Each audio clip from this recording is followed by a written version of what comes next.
time to make some people angry by telling them that their favorite idols are bad at music.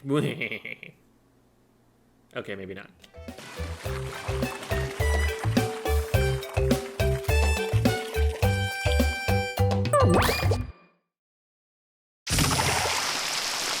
So, last time, I put this in the description and made the grave error of not talking about it in the video. So I'm going to start with that.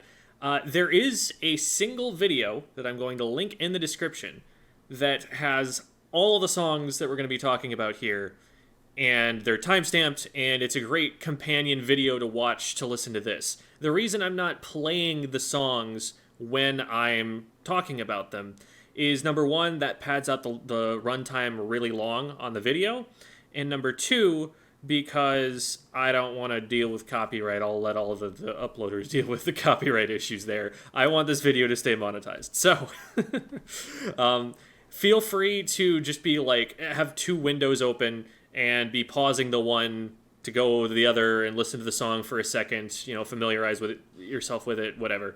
That's kind of how I expected that everyone would do it, and didn't really communicate that well on the first one, so that one's on me. We're going to go through somewhat in chronological order, but I've just gone and grabbed the relevant songs from the big list below, and they're going to go in this bottom category while I sort them. So this is not, they're all trash. This is, here, I'm using this tier to grab the songs I'm sorting, okay? Okay, just so we're clear. This is not me trying to clickbait you, although that might make for a good thumbnail with my head all blocking this. I don't know. Maybe I'll do that. Anyway, City of Color. I think this is a really solid example of what I like about the Squid Sisters. It's not it's not my favorite song of theirs or anything like that, but it's just simple, unapologetic pop music, performed very enthusiastically and with the appropriate instrumentation for it. I have no complaints. It's not breaking the mold. It's not particularly special to me, but it's solid. I like it. Ink Me Up is the way that I feel about City of Killer, except like way, way better. I really love the energy that the drums give it. It's not super fast. You're just kind of in your groove the whole way. But it's got some fun rhythmic interplay and call and response between the sisters, and I really like the harmony of it. This is one of my favorite songs in the entire Splatoon series, so big fan there. So now we get to all of the idol now or nevers, which I probably could have covered these in the last video, but that would have been 7 now or nevers in a row. There's a lot of now or nevers. And I figure these ones prominently feature the idols, so we'll probably just knock them all out here. So Now or Never by the Squid Sisters is one of my favorites. I really like how they adapted the Squid Squad version into the Squid Sisters style. It becomes very poppy, very glittery. There's a little bit less of the driving, hustling emphasis. It feels more like they're dancing across the stage than like everyone's sprinting for, there's an alarm going off. Like, it's a little bit less urgent. But I don't think that's necessarily a bad thing, because, the Squid Sisters, they don't get sweaty up on stage, right? They're always just, prim and proper with their outfits and everything, and they're just, always well composed. So I think it fits. The Off the Hook version of Now or Never is probably my least favorite of the bunch. It kind of does what the Squid Sisters version does, in that it takes away some of the urgency, but it kind of does it even more so in that it takes what feels like a big community experience with like a lot of instrumentation and a lot of people yelling and everything, and it almost makes it feel like a ringtone, like the very beginning of it. Everything is synths. There's very little actual like analog instrumentation there. And even what there is squid voices. So even those are heavily processed and everything. So it feels like this was just made by two people, and it doesn't have the same sense of scale that I think a lot of the other stuff does. I think the Final Fest version of Now or Never is a big improvement for the Off the Hook version. because it adds so many more voices and it feels more like there are a bunch of musicians in the room that are actually doing this all together. It's not like this is one of those pieces that it doesn't feel right if it was just like produced in someone's bedroom, right? This is something that's like supposed to be everyone out and about at a festival. So I think that that's a big improvement to it, and that puts it back up there for me. Deep cuts now or never. I don't feel like in game I hear it as much, but something that I really like about Deep Cut is the way that they blend so many different influences, so many different bits of world music. They've got the Japanese music for Shiver, they've got the Indian music for Fry, and they've got the samba music for Big Man. And it gives you this sense of a major festival that has some vague sense of like culture to it. That's really a blend of multiple cultures, and in doing so, it creates a new culture that is Inkling culture, or, the culture of Splatsville. That aspect of it is always really interesting to me, and it definitely gives it that festival feeling that I'm looking for in Splatfest music. Now we get to the Calamari incantations. So I'm probably going to offend a lot of people here, but no, I'm not going to do that. So here's my thinking. All of these are important in that they are really big for the games that they're in. So they go up here. Let's talk about like what I think of all of the different versions of Calamari Incantation. Because there's not... A lot of people were assuming that, like, oh, this was going to be a big conversation topic. And for me, it's really not. It's a relatively simple song.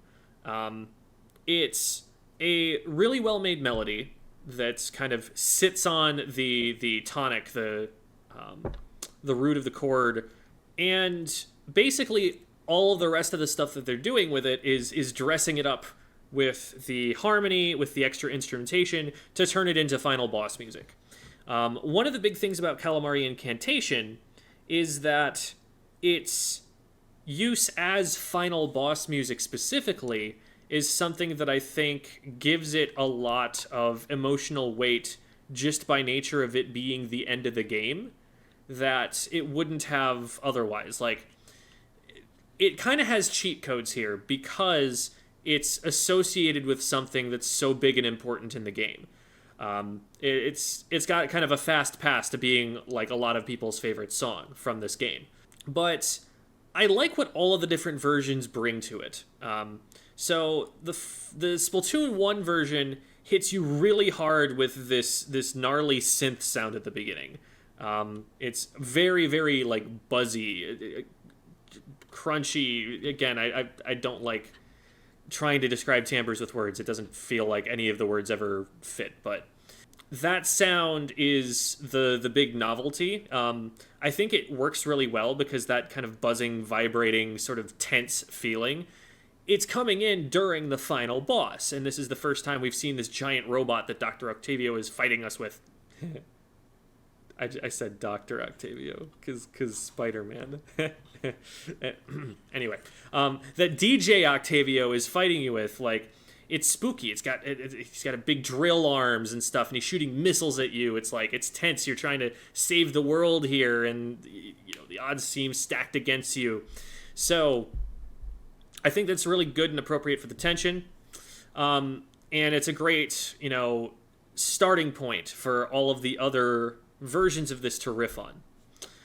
Splatoon 2's version doesn't have that same synth sound, which I don't like. But I think this version gets carried really hard by coming after Title Rush, which I'm honestly going to put like...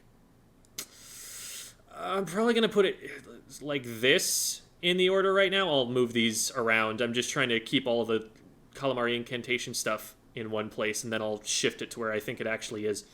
I think Title Rush carries Spicy Calamari Incantation because the setup that Title Rush provides for this song is so wildly cool musically. So first of all, Title Rush is a combination of Tide Goes Out and Bomb Rush Blush, as is alluded to by the title. Title. Title. Those two pieces were obviously composed to be played on top of each other. Like, it was made with that in mind. There's a video on YouTube mashing the two up, literally just playing them over the top of each other with about equal balance, and it just kind of works harmonically. They're obviously made for that.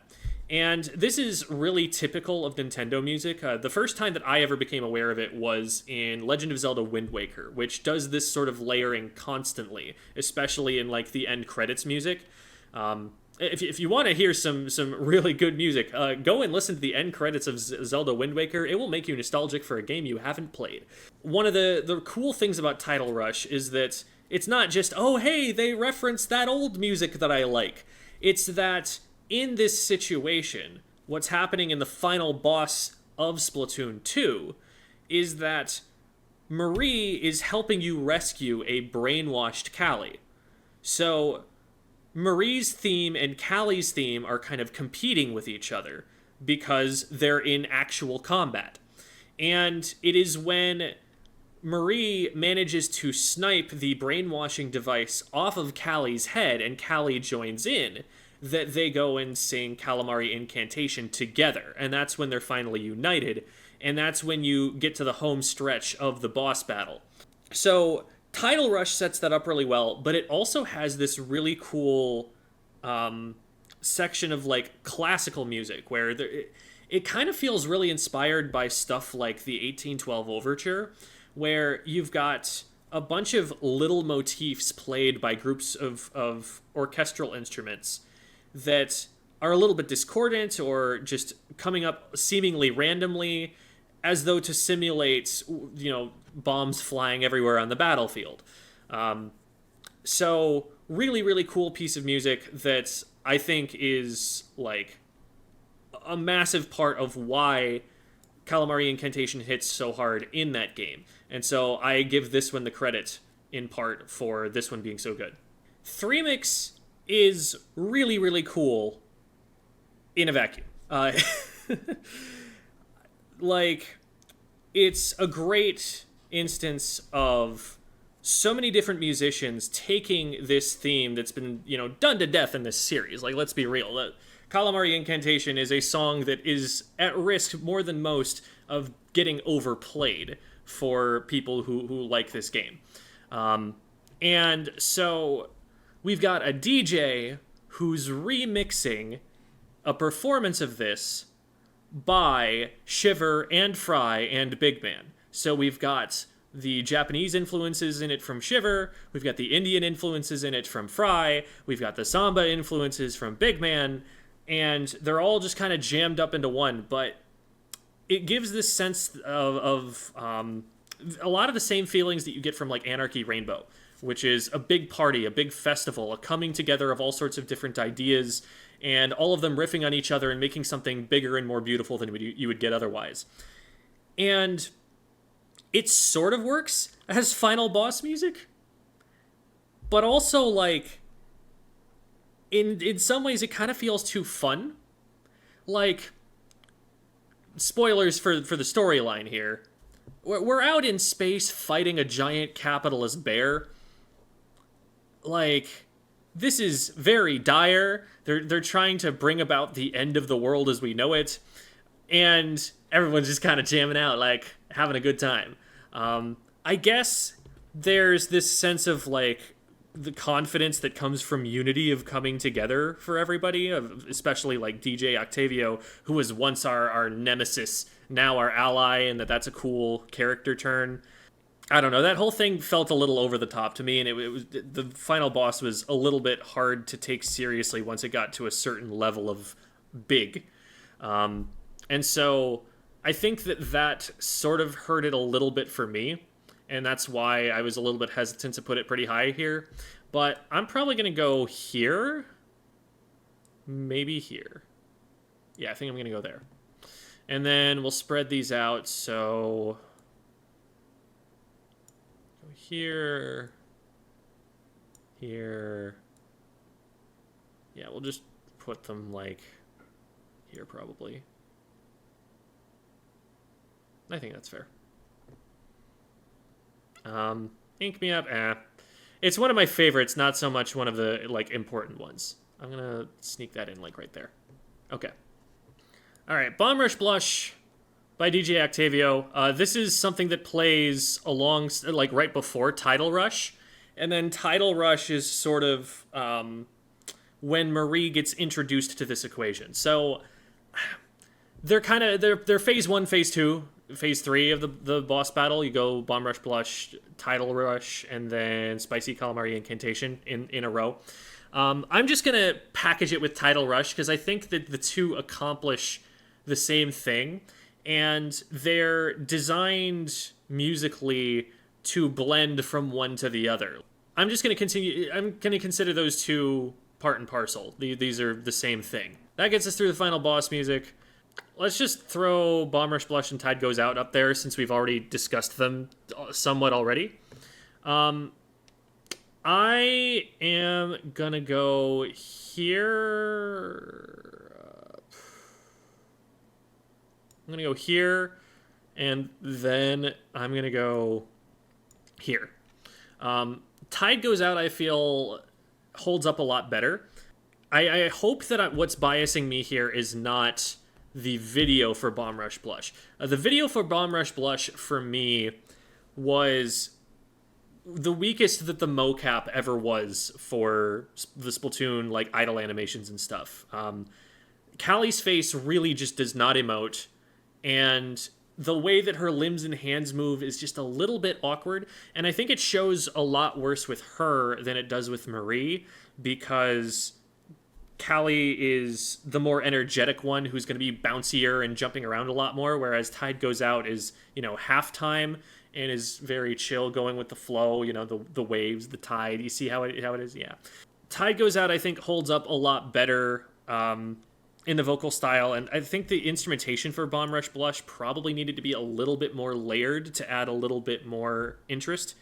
It sounds really, really sparse, and the energetic melody rhythm doesn't really it doesn't do enough, I think, to add something interesting to it for me.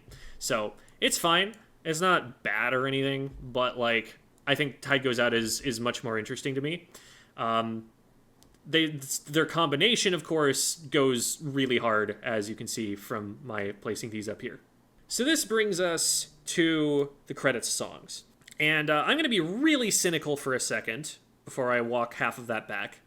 The credits songs are designed to make you feel nostalgic for everything that you just experienced immediately upon it finishing, so that you don't feel like the last 50 hours of the game that you just spent are a waste of your life.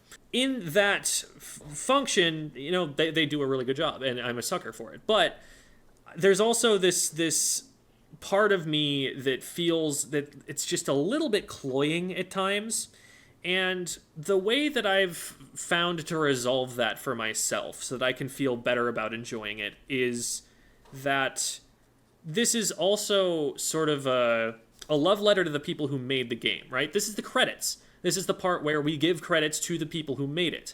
And for them, this is an era of their life that they have spent making this game. This is something that they will definitely remember forever, because it was a very, very long project. And they're finally, now that the credits are rolling, now that they've tested the end of the game and everything and it's shipping, they finally get to sit back and look at the thing that they made and see their names up on the screen. So in that respect, I think that it's totally valid to indulge a little bit in sentimentality. I will say, Legend of Zelda Wind Waker did it better. One of the things that's really special about Wind Waker's end screen is that it takes all of these really memorable themes of music that you've been hearing throughout and playing as the main character, with your magical instruments. And it mashes them all up together, because they were all designed to be mashed up in very much the same way that Tide Goes Out and Bomb Rush Blush were. And it does all of these different remixes that all have their own thematic resonance. My particular favorite is when your little sister that you rescue, her theme gets mashed up with the goofy pirates with a heart of gold. Because, the pirates may be silly, but all of a sudden their significance to the story takes on a whole new meaning when they helped you rescue your sister, and because of them, in large part, she is safe. And so the emotional core, your sister, shines through and completely elevates their theme, and I was sobbing at the end of that game. I've already had this kind of an experience with another game before. It's not as novel to me to experience those feelings of deliberately propagated nostalgia on the end credits screen. So again, there's a little bit of cynicism coming in here. But let's give each one of them their due. Maritime Memory feels a lot less cloying to me, in part because it's a Squid Sisters song specifically. The Squid Sisters are pop musicians. They're very showy. They're very precise and calculated about the way that they dance, the way that they sing. It's an aspect of pop music to be that way, to be entertainers, to be showmen. And the sentimentality that they reach here is tempered enough, I think, by our suspense of disbelief, for lack of a better word, for recognizing that they are idols, for recognizing that this is, there's a little bit of kayfabe, a little bit of showmanship here. There's a little bit of them performing. And I think that gets it by for me. It's a lot more stripped down and a lot more simple, but I think it's pretty well done. I'll put it at the bottom end of this here. Probably above Tide Goes Out. Yeah, I'll put it above Tide Goes Out. And obviously, the end of the game, your mileage may vary. You may have felt like deeply emotionally touched by this. You might have been like, cool, I finished the game. And so for some of you, it's probably lower than this, but I understand the emotional resonance that it has for a lot of the fans of the game, and I think that is a very significant value add to Splatoon. Fresh Start to me is the one that feels the most cloying, I think, out of all of them.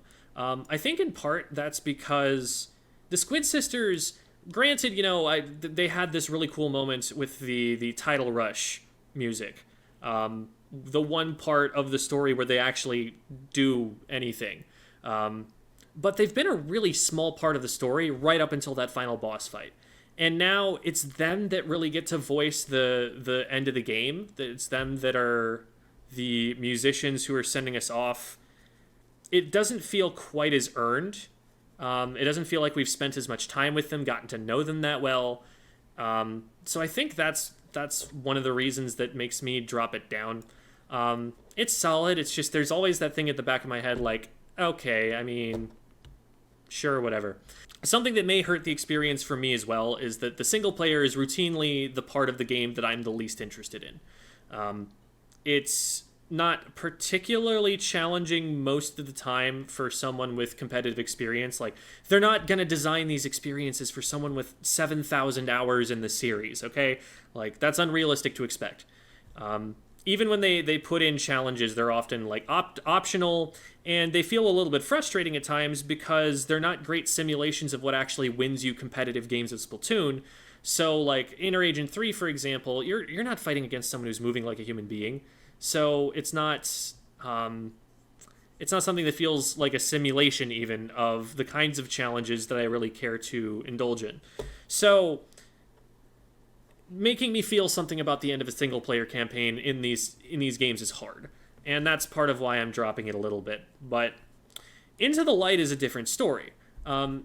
Literally, I think the story is kind of what brings Into the Light higher on my list.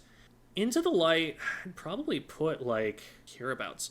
Octo Expansion is a crazy interesting story. And granted, the North American localization of it adds something to it that isn't really there in the Japanese translation, in that there is an undertone of race relationships in that. Like, the Octolings go from being your generic, antagonist bad guys to being a misunderstood race of people.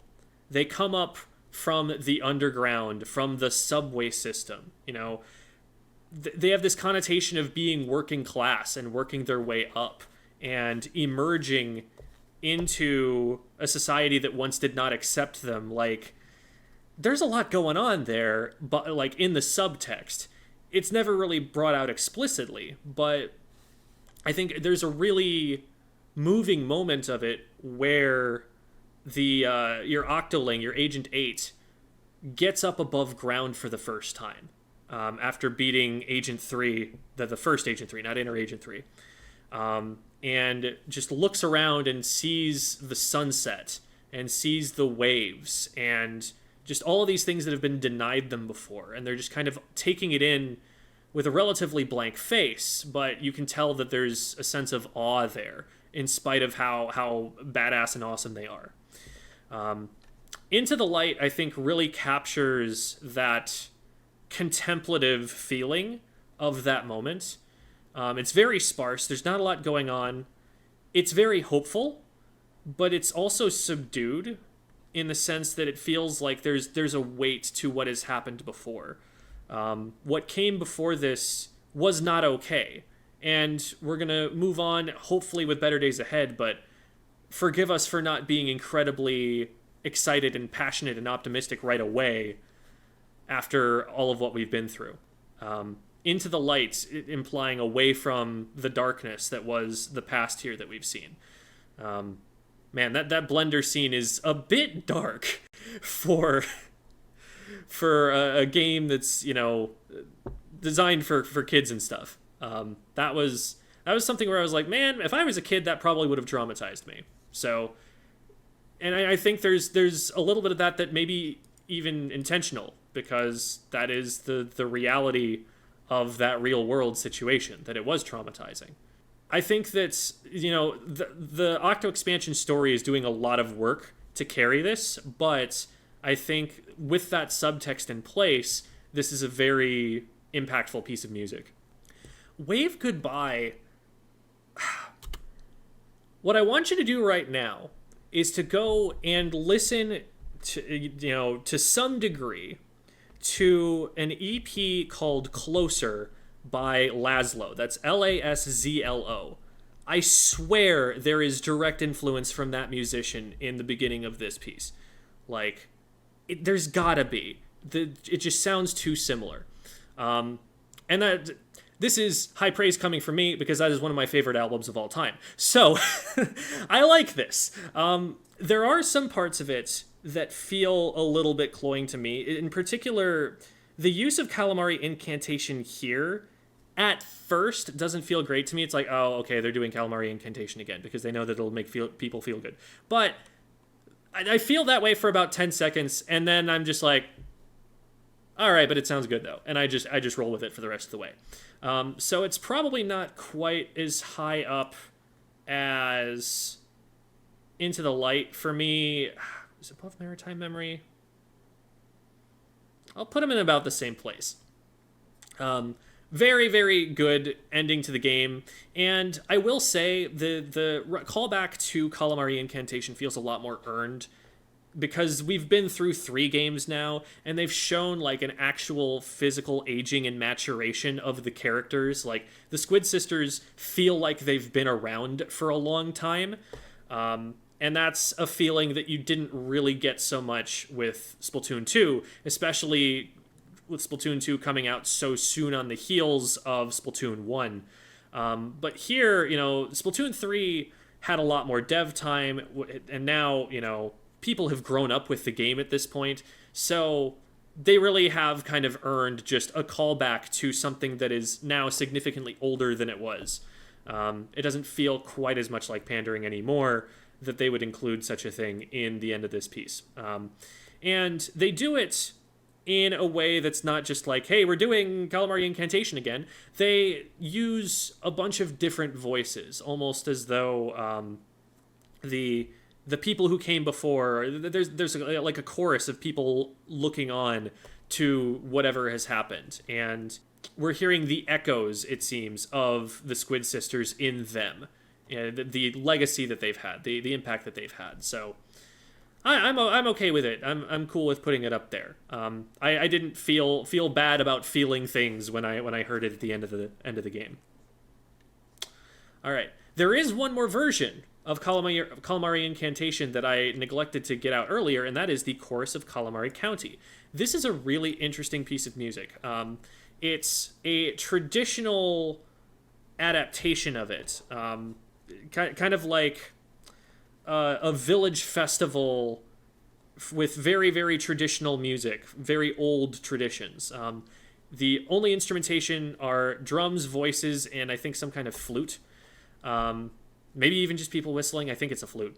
But so very stripped down instrumentation, of course, but the drums are thumping in kind of the heartbeat of the village, and it's just everyone singing in unison, which is really interesting. And I think it's a great callback to, other traditional cultures of the world that are real.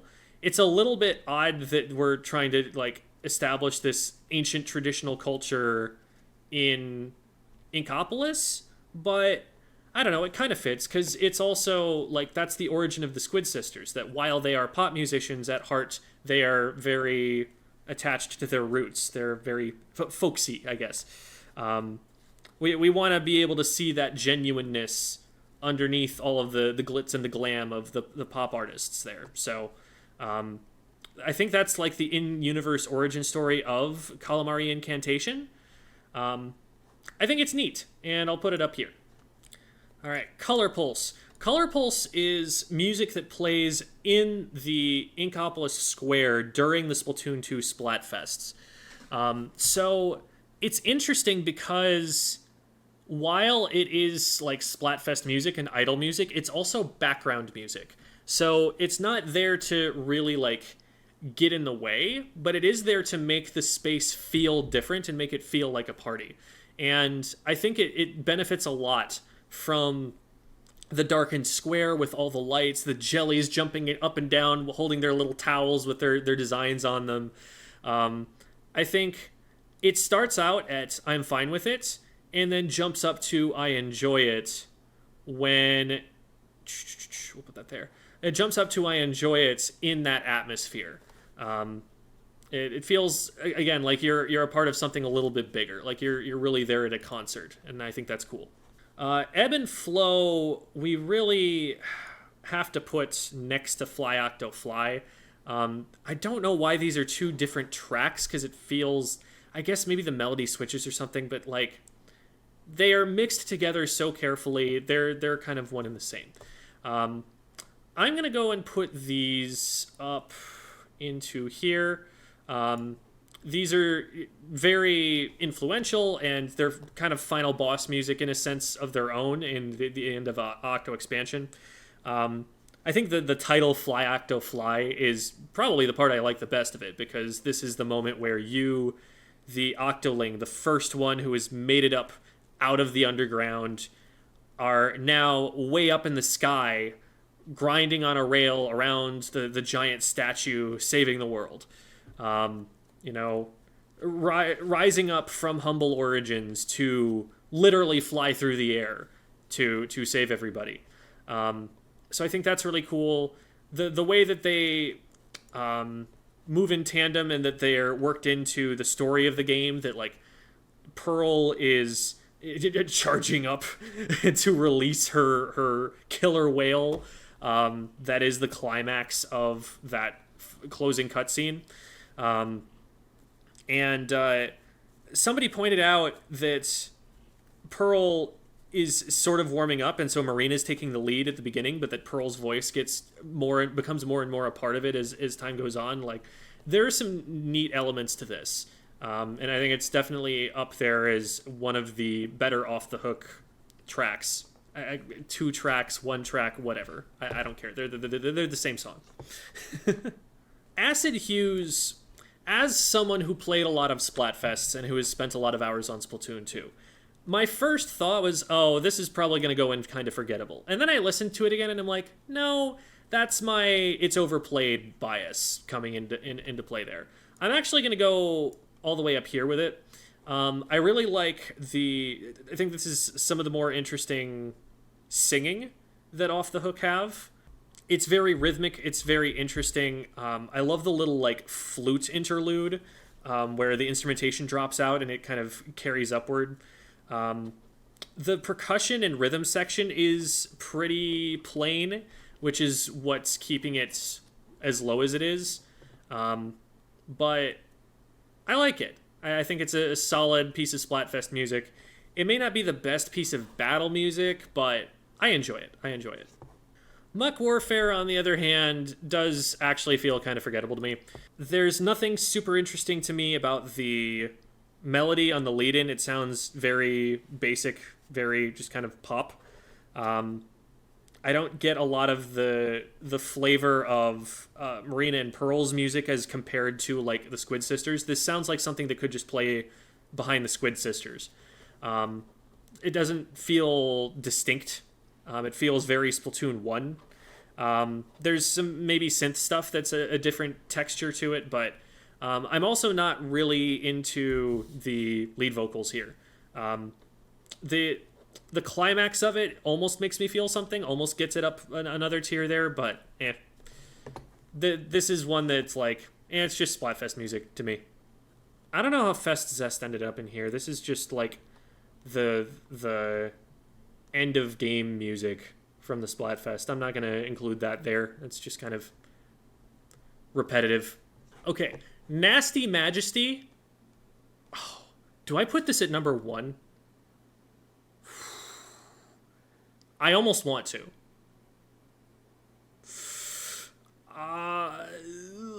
Oh, it's so close. It's so close. I think I do. I think I'm putting it number 1 for now. This song is insanely cool. It's a moment where they've let the vocalists who voice Pearl and Marina really shine through the processing that they do to make them sound very Octo and Inkling. You can very clearly hear the breaths that they're taking. They don't sound warbly or anything. And I don't know if that's just a matter of the performance or if that's something that they actually had to do in post-processing to get that to stand out. But this really sounds like a call to action, a call to arms. This has attitude to it. And this being paired with the Splatoon 2 Octo expansion trailer was perfect because Agent 8 has an attitude in that trailer that the protagonists have not had before. This showed us that Octo expansion was going to be something different, that it was going to say more than just I am the generic protagonist. This was not Mario. This was Shadow the Hedgehog. Okay, like they were out there to say something, and it was a lot cooler than Shadow the Hedgehog was. To be clear, the instrumentation goes so hard when it finally gets to where it's building to. That synth is nasty underneath it. Just queen stuff. See, I said nasty and majesty. You see what I did there? I'm so clever. Anyway, Shark Bites also slaps. I'm not going to put this quite as high because Nasty Majesty, not only did it slap, but it slapped in a way that was perfect for the trailer of Octo Expansion. Shark Bites is a really good song. I'm probably going to put it like here-ish instead. But this is another one of those songs where Marina and Pearl's vocals really sound distinct, and it actually sounds like they're playing to their separate styles and mixing those in an interesting way. Some of the songs, it feels like can't really take full advantage of their separate styles. They don't blend super well together. But this is not one of them. This one's really cool. Big fan. Okay. Bleepin' dudes be bleepin' sleeping. I like how that rhymed. I love that this exists, okay? This is a glorious story moment for characterizing Pearl. It's just this really loud, angry punk thing made by this, like, rich princess. It is all of the deep anger within her that is not informed by not living a life of privilege at all. It's it's very funny. It's very cute. It is not particularly angry. It is not particularly punk. it it's a beautiful parody. And so while as a standalone piece of music it is hilariously bad, I gotta put it up here. I love that this exists. Anarchy Rainbow is, I think, is it the best? It might be. It's the most important, I think, piece of music in Splatoon 3. It is the feeling of Splatfests better than I think any other Splatfest theme has done before. When the trailer was playing and playing Anarchy Rainbow, everyone was getting into it. Everyone was immersed. Everyone was in that world at that moment. It's amazing that a piece of music could do that so effectively.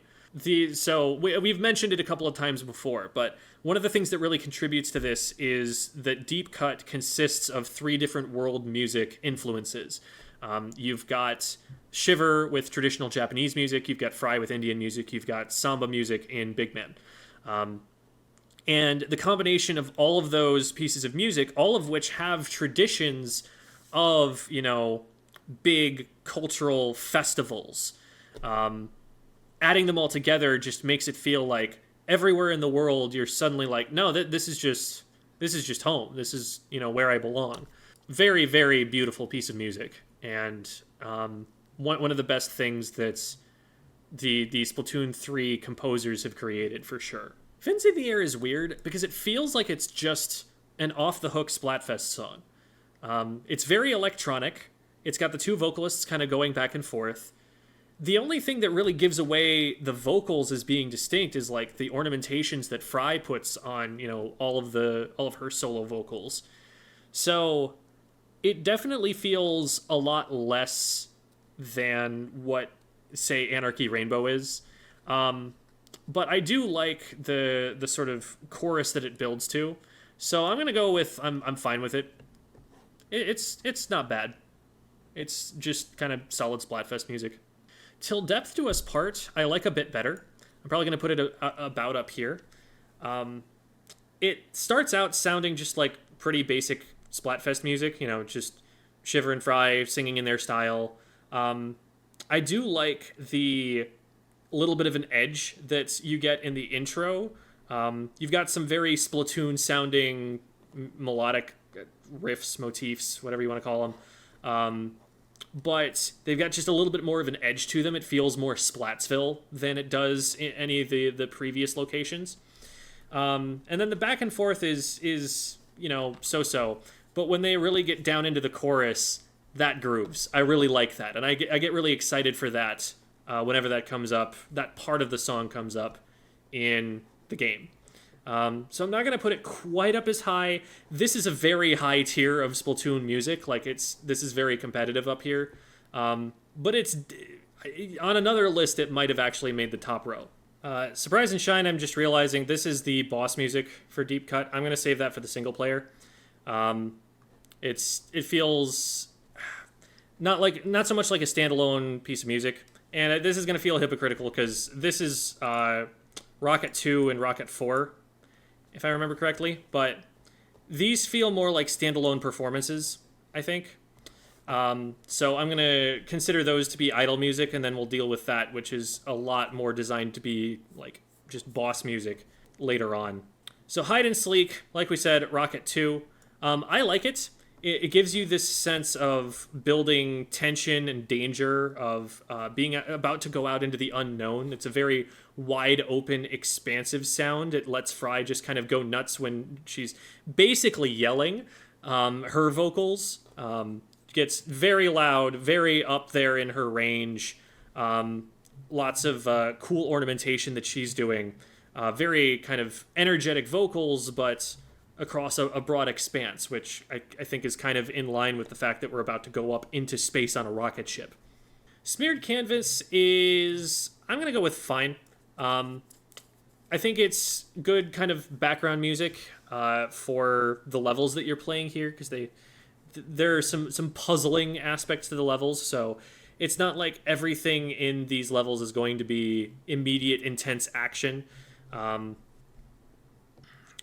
it's it's a little bit odd that you're just hearing kind of pop music in that situation in the game, but also I like the sense that you get from the music in these sections where you're building up to the final boss that there's still hope and that you're fighting for that hope even though you're getting close to the big bad and things are getting as grim as they're going to get and as difficult as they're going to get.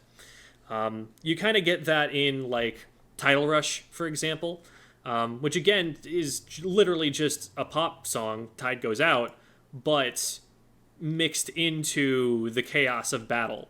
Here, maybe it's in part that the moment in the game that it plays is a little bit more forgettable for me, but I don't think it's as awe-inspiring, intimidating as Hide and Sleek. So I drop it down a little bit for that. Okay, Liquid Sunshine. Oh man. And this is the part where I have to decide which of my children I love the most.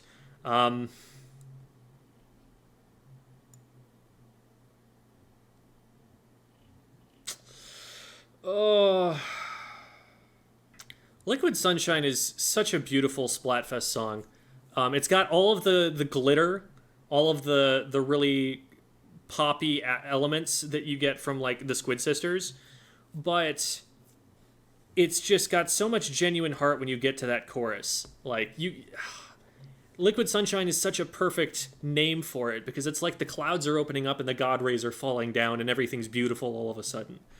Man, is this a good song. It doesn't have like a ton of significance to the story. It wasn't used in a trailer. I'm probably going to drop it a little bit below Anarchy Rainbow, but like, man, is this such a cool piece of music. Do I put it below? No, I think I put it above. I think put it here. This is one of my favorite songs in Splatoon, for sure. All right, tomorrow's nostalgia today is the Splatfest music that plays that the Squid Sisters perform in Inkopolis in Splatoon 3. And this is honestly fairly unremarkable to me. It sounds like just another Squid Sisters song, and it's cool that it's there in the lobby, but compared to what's going on in the Splatsville festival with the giant floats with the dragons flying overhead and, literally elevating the idols of Deep Cut way above the crowds and just how much more dynamic and interesting the design of Splatsville is. Like, if I'm not nostalgic for the Splatoon 1 lobby, which I'm not because I played that game for 2 hours, there's no reason for me to pick the square where the Squid Sisters are playing over Splatsville's. There's no contest there. One is just way bigger, way cooler design. The music is a lot more layered and interesting. Definitely feels pretty forgettable to me. All right, City of Color 2023. This is the newer version of the song that is played in the first half of Splatfests by the Squid Sisters. And this one I like a lot more. I think they're in about the same place, City of Color and the new version, because the new version is just a really tasteful touch-up of the old one. I think the old one, Splatoon 1 built the melodies and the sound of Splatoon, and so it could get away with being a little bit more simple, a little bit more conceptual, having fewer layers to it. And that enabled them to add new layers on and remix it and everything as time went on. And City of Color 2023 is just a very, very faithful, I wouldn't even say like remix or anything. It's very much the same structure. They're only adding a few little embellishments and changing up the timbres of some of the instrumentation. So they're in about the same place, but I think a nice slight improvement on the previous. And then finally, we have Deep Cut's theme. I think something that hurts this for me is that, to me, as you know, the criminal masterminds that they're set up to be, the edgy, interesting, like, ooh, the idols are the villains this time around. What? Like that you start off the Splatoon 3 story mode with. It gets quickly established that you can just destroy these guys in a fight. It's not close. You make them look silly. And then they go through this whole, actually, we were good guys all along arc, and it makes them seem a little goofy. It makes them seem a lot more like Team Rocket than that they're like punk or something, that they're tough. So it's hard to take them a little bit seriously when, like, the music seems to be trying to demand that of you a little bit. It's over the top. It feels almost clownish at times. The way that they expect you to treat them, the way that they try to act tough. So the theme itself, it's hard for me to get into because I don't like that that's the way that they were in the story, that they contributed very little ultimately, that you just beat them really bad in their respective boss fights, and then immediately they were your friend afterward. It's just like, friend get. I'm probably going to drop that down here. I'm probably going to put that there. Like, it feels very performative and not at all in keeping with their actual characters. Spoilers for the Splatoon 3 story, in case you somehow haven't completed that by now. I kind of wish that they'd taken Deep Cut and made them more of, like, sort of cyberpunk saboteurs. So they're, like, clearly the good guys from the beginning. They're not trying to, like, rob you like bandits.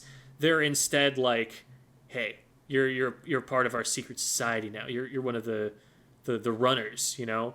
You're one of those people out on the streets that they're doing hacking and cool stuff, and we're really sabotaging the corporate structure here.